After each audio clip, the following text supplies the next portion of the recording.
Halo, hari ini kita akan belajar tentang fraud dan korupsi.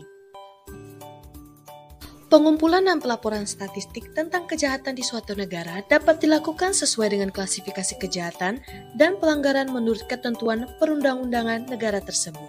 Atau pengumpulan dan pelaporan tersebut juga dilakukan oleh lembaga internasional seperti PBB, CIA, dan lain-lain. Beberapa contoh fraud dalam perundangan kita. KUHP nomor 207 sampai 241 tentang kekuasaan umum memberi suap, KUHP 348 sampai 371 tentang pemerasan dan ancaman, KUHP 372 sampai 377 tentang penggelapan, KUHP 378 sampai 395 tentang penipuan, KUHP 413 sampai 437 dalam jabatan tentang menerima suap, kemudian Undang-Undang Nomor 3 Tahun 1971 tentang korupsi. Profesor Marjono Reksodiputro dalam salah satu makalahnya untuk Criminology Australia menjanjikan statistik kejahatan dari tahun 1981 sampai 1986. Menurut statistik ini, kejahatan dan pelanggaran di Indonesia terjadi sangatlah banyak, terutama kejahatan yang paling tinggi adalah perampokan, kemudian kecurangan dan penyerangan parah. Pada tahun 2003, 5 provinsi ini menduduki peringkat teratas dalam jumlah dan tingkat kejahatan tertinggi, yaitu DKI Jakarta, Jawa Timur, Sumatera Utara, Jawa Barat, dan Jawa Tengah. Tahun 2006, kasus kejahatan sangat banyak terjadi di beberapa wilayah Indonesia, seperti pembunuhan, penculikan, pemerkosaan, dan lain-lain. Setelah kita membahas tentang fraud dalam undang-undang di Indonesia dan beberapa statistik kejahatan di Indonesia, sekarang kita akan membahas tentang fraud tree dan manfaatnya. Association of Certified Fraud Examiners atau ACFE menggambarkan occupational fraud dalam bentuk fraud tree. Occupational fraud tree ini mempunyai 3 cabang utama, yaitu corruption, asset misappropriation, dan fraudulent statements. Yang pertama, corruption. Korupsi di sini merupakan penyalahgunaan wewenang, maka dari itu pelaku korupsi ini biasanya merupakan orang-orang yang memiliki kedudukan dalam suatu instansi maupun organisasi. Ada 4 bentuk dalam rating-rating. Yang pertama, bentuk kepentingan. Yang kedua, penyuapan. Yang ketiga, gratifikasi ilegal. Yang keempat, pemerasan ekonomi. Yang pertama, benturan kepentingan. Ini sering kita jumpai seperti bisnis plat merah atau bisnis pejabat atau penguasa dan keluarga serta peran mereka yang menjadi pemasok atau rekanan di lembaga-lembaga pemerintah yang di dunia bisnis sekalipun. Konsep ini digunakan dalam konversi PBB mengenai pemberantasan korupsi. Yang kedua, penyuapan. Merupakan bagian yang akrab dalam kehidupan bisnis dan politik di Indonesia.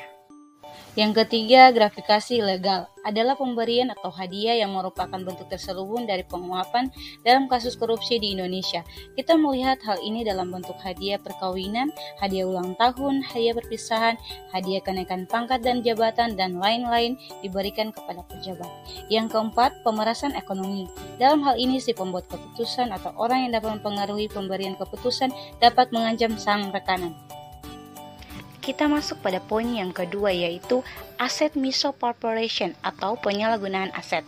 Pengambilan aset secara ilegal atau tidak sah atau melawan hukum yang dilakukan oleh seseorang yang diberi wewenang untuk mengelola atau mengawasi aset tersebut disebut penggelapan. Yang ketiga, fraudulent statement atau pernyataan palsu. Cabang dari rating ini ada 2. Yang pertama, menyajikan aset atau pendapatan lebih tinggi dari yang sebenarnya. Yang kedua, menyajikan aset atau pendapatan lebih rendah dari yang sebenarnya. Manfaat fraud tree. Fraud tree yang dibuat ACFE sangat bermanfaat. Fraud tree menetapkan fraud dalam lingkungan kerja peta. Ini membuat akuntansi forensik mengenali dan mendiagonalis fraud yang terjadi. Akuntansi forensik yang memeriksa tindak pidana korupsi perlu membuat pohon tindak pidana. Kita masuk pada akuntansi forensik dan jenis fraud. Dari 3 cabang fraud tree di atas, akuntansi forensik memusatkan perhatian pada 2 cabang pertama. Cabang fraudulent statement menjadi pusat perhatian dalam audit atas laporan keuangan. Keluarnya Sarbanes Oxley memaksa independen audit di seluruh dunia lebih berhati-hati dalam melakukan general audit. Oleh karena itu, akuntansi forensik atau audit investigasi hampir tidak menyentuh hal tersebut. Berbicara tentang korupsi, korupsi merupakan kata yang sering sekali kita dengar karena begitu banyak kasus korupsi yang terjadi di Indonesia ataupun di berbagai negara lainnya. Namun, apa itu korupsi? Kata korupsi sendiri berasal dari bahasa Latin yaitu corruptio, dari kata kerja corrumper yang bermakna busuk atau rusak, adalah tindakan pejabat publik, baik politisi maupun pegawai negeri, serta pihak lain yang terlibat dalam tindakan itu yang secara tidak wajar dan tidak legal menyalahgunakan kepercayaan publik yang dikuasakan kepada mereka untuk mendapatkan keuntungan sepihak. Dalam pendekatan sosiologi, korupsi merupakan penyalahgunaan wewenang pejabat untuk keuntungan pribadi atau the abuse of public power for private gain. Korupsi bukan masalah budaya, namun korupsi merupakan masalah yang berkenaan dengan sistem perekonomian dan kelembagaan. Lingkungan perekonomian dan kelembagaan menentukan lingkup korupsi dan insentif untuk melakukan korupsi. Sistem perekonomian dan kelembagaan yang meningkatkan manfaat atau keuntungan korupsi cenderung memiliki 4 ciri. Yang pertama, individu pejabat mempunyai kekuasaan yang mutlak atas pengambilan keputusan. Yang kedua, pejabat yang bersangkutan mempunyai kelonggaran wewenang atau discretion yang besar. Yang ketiga, mereka tidak perlu mempertanggungjawabkan tindakan mereka. Dan yang keempat, mereka beroperasi dalam lingkungan yang rendah tingkat keterbukaannya. Korupsi tinjauan sosiologis Adi Condro. George Yunus Adi Condro adalah pengajar dan peneliti mengenai sosiologi korupsi di Universitas Newcastle. Tulisan-tulisannya yang tercecer mengenai korupsi oleh para mantan presiden, keluarga, dan kroninya dibukukan dengan judul Korupsi Kepresidenan. Dalam buku itu, beliau mengajak pembacanya mengkaji bersama dan menjawab pertanyaan, mengapa tuntutan untuk mengadili Soeharto karena dosa-dosa politiknya sampai sekarang belum terlaksana. Dalam tulisannya yang berjudul Pergantian Rezim ditandai 3 hal, dibahas tentang pergantian rezim secara revolusioner yang bermula di negara-negara dunia ketiga, lalu merambat ke negara-negara Eropa Timur dan Asia Tengah. Pada umumnya ditandai oleh 3 hal. Pertama, para pemimpin negara yang digulingkan oleh aksi massa dan bukan oleh pemilihan umum, bahkan seringkali dipaksa angkat kaki dari negaranya, dipenjara oleh mereka yang menggulingkannya, atau dibunuh melalui pengadilan. Kedua, setelah digulingkan, dibunuh, atau melarikan diri, aparatur politik yang menjadi basis kekuasaannya dipreteli atau rontok kekuasaannya. Dan ketiga, kekayaannya disita oleh penguasa baru. Kasus kejatuhan Soeharto merupakan perkecualian dari ketiga hal itu. Ia tetap boleh tenang menikmati hari tuanya di rumah pribadinya. Golkar dan militer yang merupakan basis kekuasaannya tidak dipreteli atau rontok kekuasaannya. Sebaliknya, Golkar menjadi partai penguasa secara de facto, walaupun bukan merupakan partai pengusung calon presiden yang sekarang memerintah. Bagi akuntan forensik, penjelasan mengenai metodologi penelitiannya ini penting untuk mengetahui bagaimana informasi ini dapat dan tidak dapat digunakan sebagai bukti pengadilan.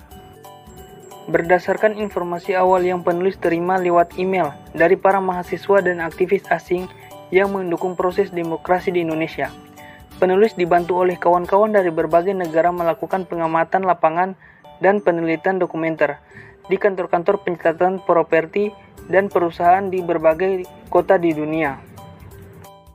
Sebagian riset itu dilakukan lewat internet, baik oleh penulis sendiri maupun oleh kawan-kawan yang bekerja di beberapa kantor konsultan internasional yang punya akses ke situs web kantor pajak Amerika Serikat, Internal Revenue Service.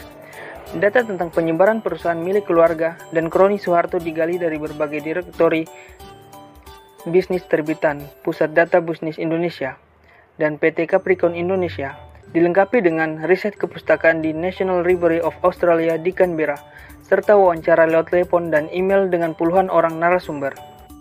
Ada beberapa kesimpulan yang dibuat Adi Condro mengenai korupsi kepresidenan di Indonesia yang perlu diketahui akuntan forensik. 1.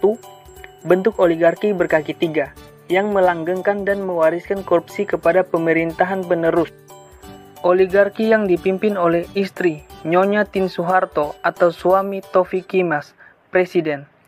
Adi Condro menambahkan bahwa itulah sebabnya sejumlah penulis mengingatkan Taufik Kimas, suami Megawati Soekarno Putri, untuk menarik pelajaran dari kasus Mik Aryo, suami Gloria Macapagal Arroyo, dan dari Asif Zardari, suami Benazir Bhutto.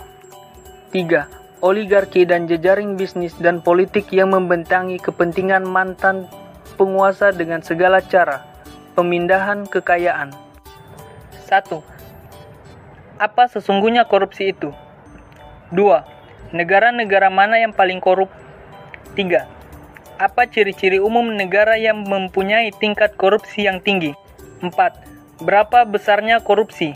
5. Apakah gaji lebih tinggi para birokrat akan menekan korupsi? 6. Apakah persaingan dapat menekan korupsi? 7. Mengapa akhir-akhir ini begitu sedikit upaya yang berhasil memerangi korupsi? 8. Apakah korupsi berdampak negatif terhadap pertumbuhan?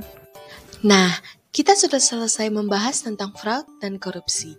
Jadilah manusia yang jujur, berkomitmen, dan bijak. Sampai ketemu lagi dan terima kasih.